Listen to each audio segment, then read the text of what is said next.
das maiores representações do rap e da cultura hip hop no nosso país. Esse cara faz história há 20 anos, participando ativamente na luta por uma sociedade mais justa e igualitária. No episódio de hoje, vamos conhecer a história do vencedor do Prêmio Zumbi dos Palmares, uma liderança reconhecida no movimento negro e o idealizador da Casa de Cultura de Hip Hop do Esteio. Com vocês, Rafa Rafuage. Cara, desde o início eu me dei conta que eu era o Rafa Rafuage. Eu acho que o Rafa Rafuage não deixa de ser quem ele é, né? O que aumentam são as responsabilidades apenas, entendeu?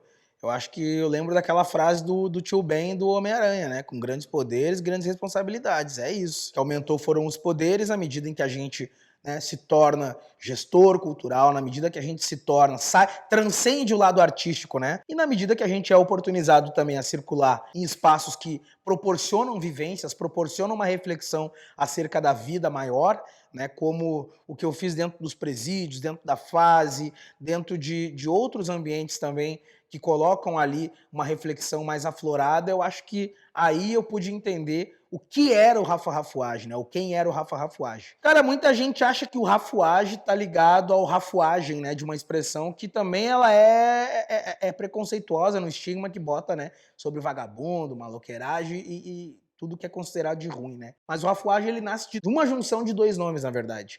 Do Rafael e do Gilmar. O Gilmar é o cara que começou a cantar comigo, né? Então juntou o Rá de Rafael, Fu de Fusão, A de Amigo, G de Gilmar.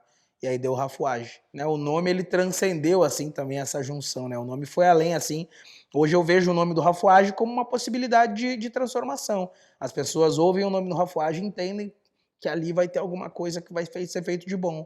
Cartas do meu passado estão jogadas na gaveta, escritas à caneta, empilhadas com as letras do antigo caderno, do tempo do colégio, passado imperfeito, perfeito, pretérito, junto às fotos, ou dos amigos chegados, parceiros, aliados, irmãos de vários lados, CDs, DVDs, cassetes de aniversário, do tempo em que os malandros era a gangue do berçário. Eu sigo ligado, observando a tudo. A cultura hip hop, ela entra na minha vida quando eu tinha 13 anos de idade, quando um professor de história leva um rádio toca-fita para aula.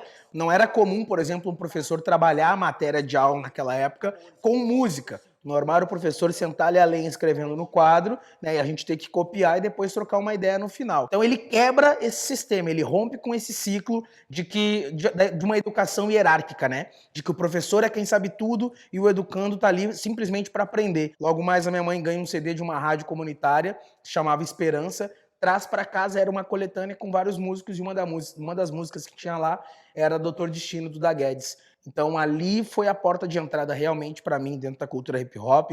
Logo mais eu conheço o Nitro D, conheço outros caras.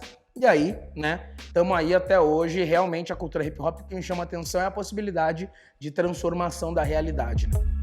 Quero dormir, mas se meus olhos fecham, imagens, cenas, visões da noite passada me fazem ter reações de meia-culpa. A mina eu não sabia de onde veio, podia até ser na boa, era boa, mas... Eu não sou inventor de uma casa do hip hop. Essas casas do hip hop surgiram lá em 99, com Nelson Triunfo, King Nino Brown em São Paulo, em Diadema, onde se cria a casa-mãe, né? A casa do hip hop mãe é em Diadema, em São Paulo. E isso tudo, na verdade, só foi um elemento que me deu o exemplo de que era possível tornar o que eles fizeram lá realidade aqui no meu município e no meu estado.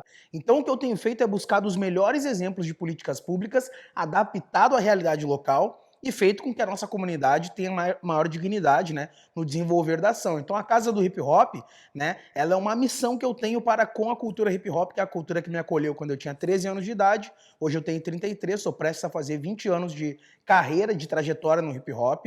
E nisso, obviamente, eu entendo que ainda tenho que replicar e fazer com que mais municípios tenham equipamentos como esse, para que jovens como eu tenham uma oportunidade no contraturno escolar, ou quem dirá no meio do turno escolar, e fazer com que esse encontro entre a juventude que está à margem da sociedade e uma cultura que dá voz, dá vez e dá possibilidade de emancipação possa acontecer, né? Então a casa, ela é esse ambiente.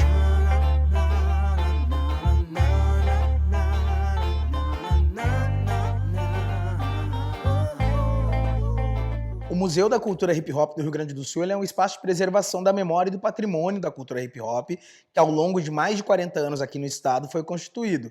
Ele é um espaço que ele parte de um respeito entre gerações e regiões do estado, mas ele é um espaço também que ele otimiza, né, a sua posição de protagonista, ou seja, de uma inversão histórica cultural que ao longo de mais de décadas, né, quase 100 anos, tem aí, né, por construção, Rio e São Paulo sempre como o primeiro, o melhor ou o maior. E nessa perspectiva, a gente invertendo essa lógica, coloca também o Rio Grande do Sul numa posição que ele nunca saiu, que é de vanguarda, onde o hip hop do Rio Grande do Sul tem uma posição de vanguarda. E o museu ele vem justamente nessa possibilidade de ser um espaço educacional, de manter a cultura hip hop sendo o que ela é, uma cultura viva, e fazendo com que esse espaço possa receber ao longo do ano inteiro mais de 15 mil pessoas em visitação. Essa é a nossa perspectiva.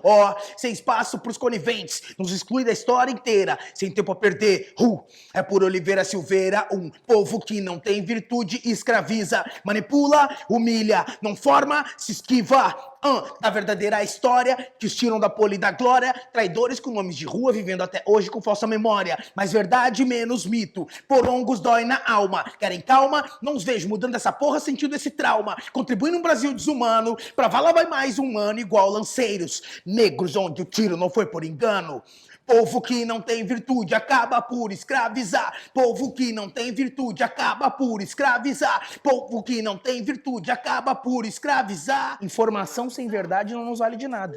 E por anos a gente foi mantido num sistema manipulador ignorante, que nos quis assim, por conta disso. Não chegou as informações dos lanceiros negros, não chegou as informações de João Cândido, de Dandara, de Zumbi, né? Não chegou a determinadas informações sobre Oliveira Silveira, que nesse ano está completando o cinquentenário do 20 de novembro, saca? Então, essas informações trabalham a autoestima da criança negra. Essas informações trabalham o empoderamento de um jovem que está se lançando aí para ser um líder comunitário, se lançando como um artista, igual a gente falou agora há pouco. E mais não basta abraçar preto e tirar foto do meu lado. E contem que lá em Porongos os negros foram dizimados e não clamamos por vingança, mas queremos nossas terras.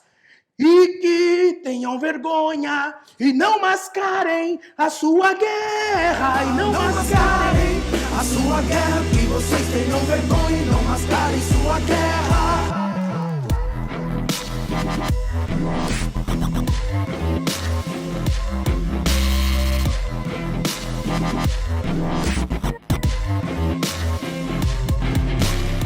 Eu descobri o racismo quando eu tinha 3 anos de idade. Eu estava na creche e aí a gente entrou num debate do colorismo, né? E naquela época, né, eu desenhei uma pessoa, né, que foi pedido para desenhar um boneco, e eu desenhei com o lápis cor de pele, né?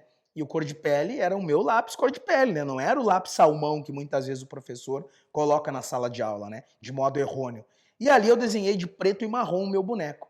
A professora então olhou e disse que aquilo ali estava feio porque cores escuras eram cores feias. Hoje minha mãe é uma grande militante do movimento negro do Estado, mas foi naquele momento realmente em que ela viu que, além da luta que ela já teve até ser mãe, e o próprio filho dela estava passando por uma situação de racismo com 3 anos, que ela deveria agir. Então ali inicia realmente o ser militante da minha mãe e, por consequência, eu cresço também nesse ambiente. A gente também encontrou formas, não mais simplesmente de ser didático, mas a gente foi para o embate, a gente foi para o enfrentamento, né? Uma das frases que me guia até hoje é uma frase do Malcolm X, né? Que não dá para confundir a reação do oprimido com a violência do opressor.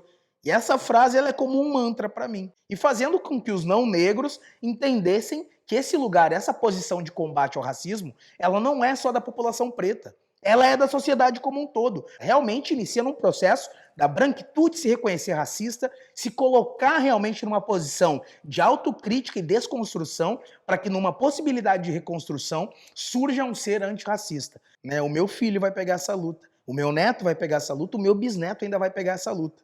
Porque é isso, tu tem que ter noção. A gente está lutando contra 500 anos, não vai ser em 100 ou quem dirá 150 que a gente vai vencer. E as vozes negras não somente importam, como realmente devem ser escutadas, né? A importância que ela tem, a sociedade já sabe. Agora, todo mundo realmente está prestando atenção no que essas vozes negras estão falando? Eu acho que essa é a grande questão. É importante demais que as pessoas não negras, que a branquitude da sociedade Abra seus ouvidos para o que essas vozes estão falando. E mais do que abrir ouvidos e rebolar o quadril, elas possam entender a mensagem.